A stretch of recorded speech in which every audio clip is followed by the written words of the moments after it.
वालेकुम, welcome back to my YouTube channel. कैसे हैं आप सब लोग? उम्मीद है सब ठीक ठाक होंगे, खुश होंगे।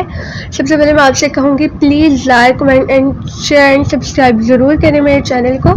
ओके जी, जैसे कि आप जानते हैं कि हमने स्टार्ट की है फाइनल टर्म की सीरीज़ जो कि ENG 201 की है और आज हम उसका करेंगे लेक्चर नंबर 26। तो चलें बगैर किसी देरी के शॉर्ट टाइम में हम जल्दी से पढ़ते हैं लेक्चर नंबर 26 को।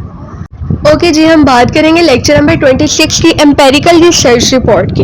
ये रिपोर्ट एक ऐसी रिसर्च को एक्सप्लेन करती है जो ऑब्जर्वेशन या एक्सपेरिमेंट के जरिए डाटा कलेक्ट करके रिजल्ट बनाती है।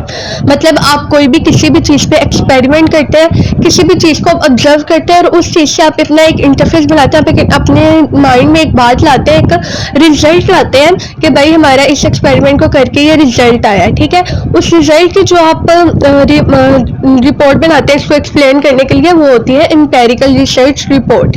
ओके जी, सबसे पहले हम देखते हैं लेक्चर नंबर 26 में पढ़ना क्या क्या है। हम पढ़ेंगे एम्पेरिकल रिसर्च रिपोर्ट होती क्या है, उसकी 7 कीज पढ़ेंगे। ठीक है, जो रीडर का क्वेश्चंस हो सकते हैं इस चीज़ के बारे में, उसका सुपर स्ट्रक्चर पढ़ेंगे कि उसको हम लोगों ने किस तरह से सारा तरतीब में देना होता है, किस तरह से उसको हम लोगों ने सॉल्व करना होता है, किस तरह से हमने उसको लिखना होता है। पहले हम देखते हैं जी एम्पेरिकल रिसर्च की डेफिनेशन। एम्पेरिकल रिसर्च होता क्या है?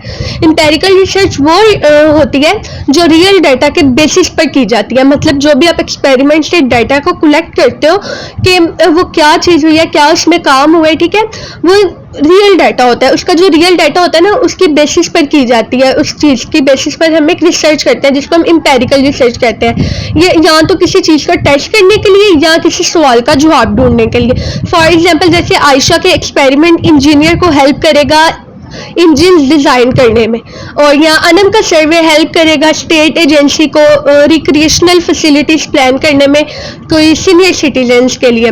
कभी कभी रिसर्च का पर्पस सिर्फ नॉलेज बढ़ाना भी होता है, जैसे फिश का मेमोरी सिस्टम या अर्थ के मोल्टन कोर पर रिसर्च करना। ठीक है, कई दफ़ा दोनों पर्पस कंबाइन भी हो जाते हैं। बेसिक रिसर्च से प्रैक्टिकल फ़ायदा मिल सकता है और प्रैक्टिकल रिसर्च से न्यू थ्योरीज भी समझ आ जाती हैं जिससे हम अपनी बहुत सी प्रॉब्लम्स को सोल्व भी कर सकते हैं। उसके बाद हम चलते हैं जी अपने नेक्स्ट टॉपिक पे, जो कि है जी क्वेश्चन क्या पूछ सकता है आपका रीडर, आपसे क्या क्वेश्चन पूछ सकता है।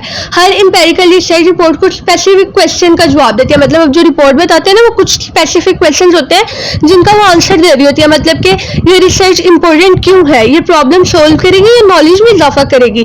What were you trying to find out, क्या हाइपोथेसिस या क्वेश्चन थे। वाज योर मेथड साउंड, क्या मेथड रिलायबल और वैलिड था।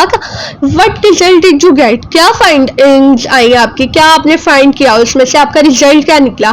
How do you interpret those result, result का मतलब क्या निकला। जब आपने रिजल्ट कोई फाइंड किया उसका कोई मतलब भी तो होता है, उस चीज से आपको बेनिफिट क्या हुआ। व्हाट इज द सिग्निफिकेंस, ये रिजल्ट रिसर्च क्वेश्चन से कैसे रिलेट करते हैं। मतलब आप कोई भी रिजल्ट निकालते हो, जाहिर सी बात है आपने किसी चीज को एक्सपेरिमेंट किया तो आपका रिजल्ट आया ना, तो वही चीज है कि रिजल्ट कैसे रिलेट करता है आपके किसी भी क्वेश्चन से। ठीक है, रिजल्ट क्वेश्चन से कैसे रिलेट करता है। What should we do now, क्या सजेशन है या रिकमेंडेशन है। मतलब कि अगर आप कुछ भी काम कर रहे हो, आपको रिजल्ट फाइंड किया, तो क्या वो कोई सजेशन है या कोई रिकमेंडेशन है कि आपने एक्सपेरिमेंट करके कोई रिजल्ट निकाला है और उसको आपने इस तरह से रिपोर्ट के थ्रू राइट किया है, तो वो आपको सजेशन दे रहे हैं, रिकमेंडेशन दे रहे हैं। हर रिसर्च रिपोर्ट के, एम्पेरिकल रिसर्च रिपोर्ट के ये 7 क्वेश्चन जरूर होते हैं जो आपके लिखते हुए आपके माइंड में होने चाहिए।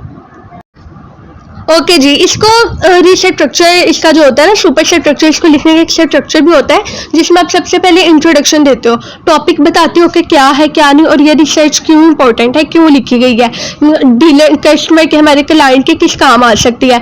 ऑब्जेक्टिव होता है, आप क्लियर करते हो कि आप फाइंड क्या करना चाह रहे हो। मेथड बताते हो, रिसर्च का तरीका डिटेल से एक्सप्लेन करते हो। आप रिजल्ट बताते हो, डाटा को टेबल या ग्राफ की फॉर्म में प्रेजेंट करते हो, ज़्यादा डिटेल नहीं होती, सिर्फ डाटा दिखाते हो कि क्या रिजल्ट आया है। डिस्कशन करते हो, रिजल्ट का मतलब एक्सप्लेन करते हो या अलग सेक्शन में ये रिजल्ट के साथ कंबाइन करके, मतलब कि आपका डिस्कशन करते हो कि आपके रिजल्ट का मतलब है क्या, ये रिजल्ट आया इससे आपको क्या बेनिफिट हो सकता है।